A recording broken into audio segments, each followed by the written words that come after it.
vicious cycle if you think about it. The team does need local revenue to raise payroll, but no one's going to want to go to the games because they won't raise payroll. I'm not getting into the right or wrong here, just that aspect of it. Good morning to you. Good Wednesday morning. I'm Dejan Kovacevic of DK Pittsburgh Sports. This is Daily Shot of Pirates. It comes your way bright and early every weekday. If you're into football and or hockey, I also offer daily shots of Steelers and Penguins in the same place that you found this.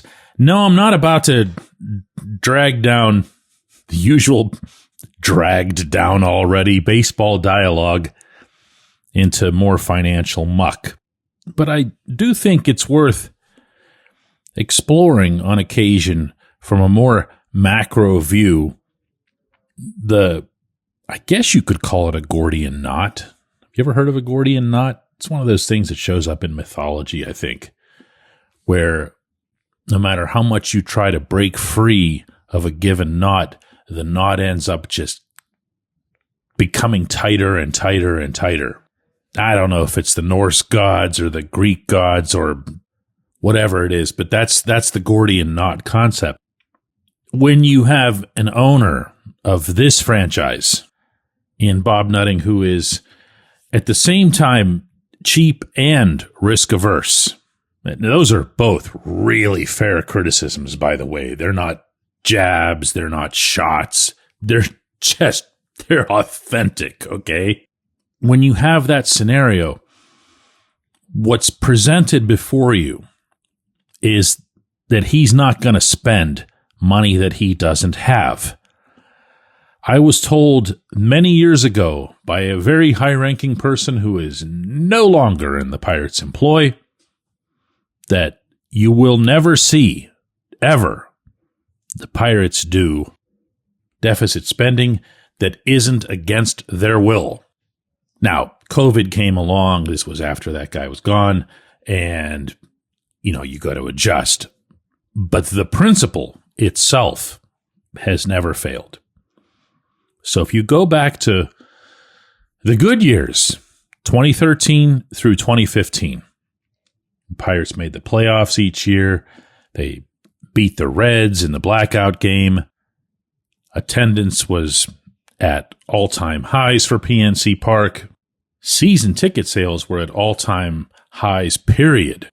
Well, that profit, which, by the way, also represented an all-time high all three of those years for the Pirates and thus for the Nutting ownership.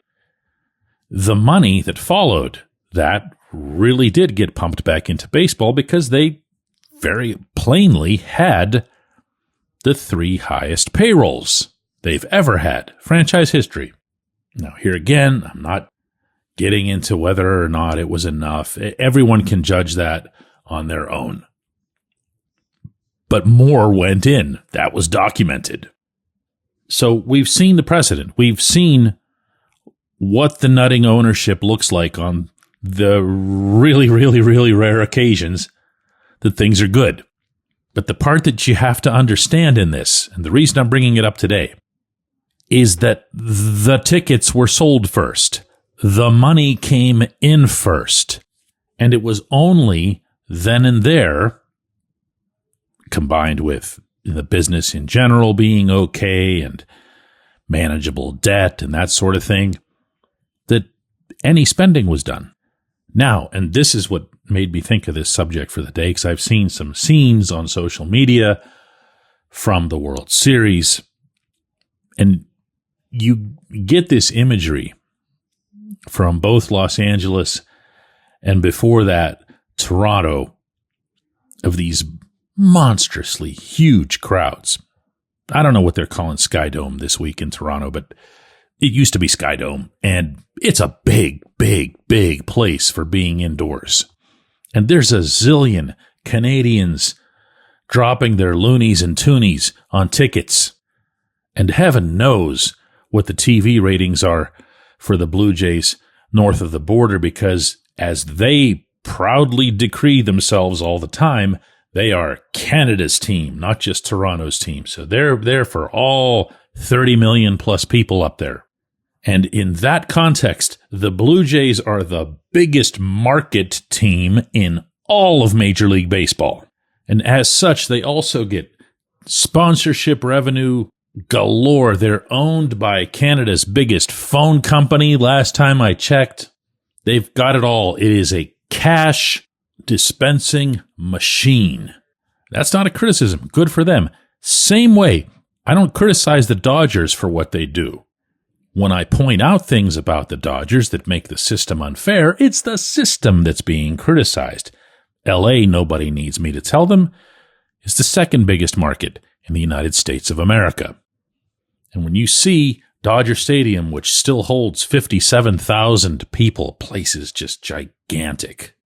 You can just see the dollar signs all around. And then you come here, and you know, on a normal night at PNC Park, middle of the summer, you're going to see the place probably about 2/3 empty, way more often than not. Yeah, there's national monies that come in. There's revenues that get shared, the universal stuff, broadcast, internet, merchandise. All of it's shared equally. If you buy a Shohei Ohtani jersey, the Pirates get 1/30 of that. But what ends up being the separator is the local revenue. That means local TV predominantly, but also your gate.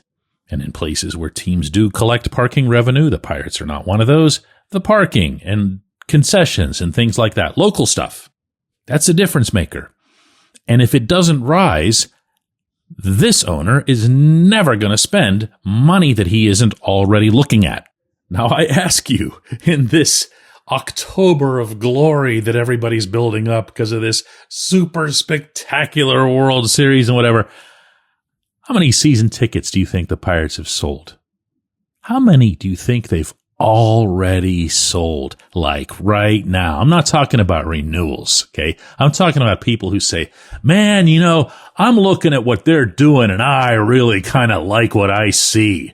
I'm going to pony up. This is my year to become part of. Come on.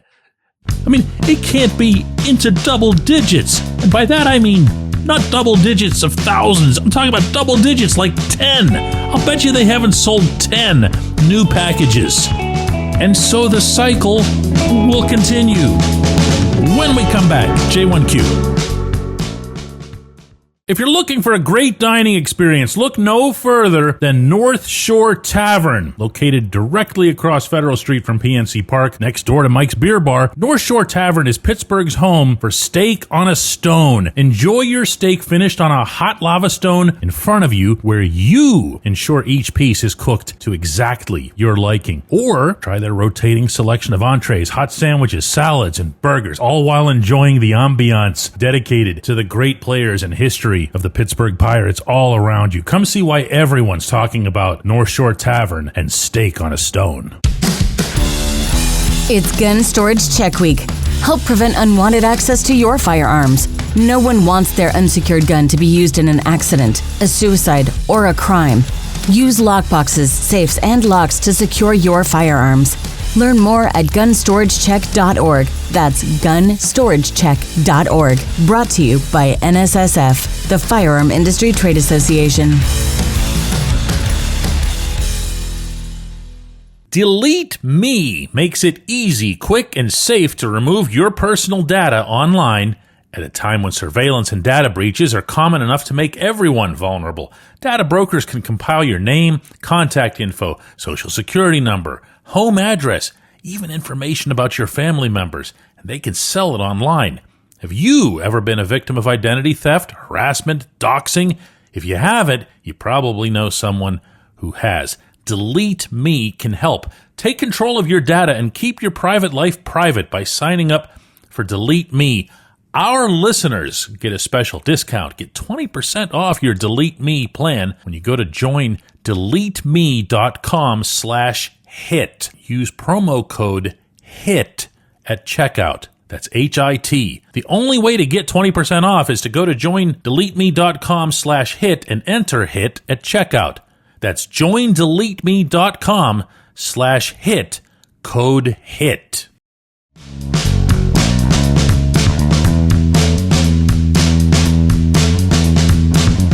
DJ1Q isn't a question at all. It comes from Nelson in the DK Pittsburgh Sports app, specifically the commenting community that we playfully call the Asylum. Nelson says, in regards to winning in 2026, Bob Nutting is risk averse. The greatest foreseeable risk of his tenure is the lockout of 2027.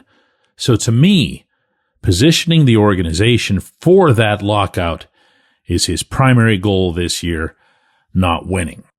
Nelson, I couldn't agree more with every syllable, except that I still feel like I have to quibble with one part of it. The part where you say this year. You say his primary goal this year, not winning. The winning is never the primary goal. Not of this ownership, not of this management. I'm never anywhere near as over the top as a ton of people are with this stuff, meaning the barrelfuls of money that they're hoarding and taking to, he doesn't even own Seven Springs anymore, but that was the big one. And that they're getting, I remember somebody once angrily saying, why aren't you saying that they're getting away with $100 million in profit every year and nonsense like that? Again and again and again and again, based on a lot of work and a lot of experience and also a whole lot of independence when it comes to doing this sort of thing, meaning all of it. The Pirates are consistently around 10 million, as much as 15 million below where they should be when it comes to spending relative to their revenue. If it's your stance, as it is mine, that that's not good enough, fine. But there's no benefit to exaggerating it.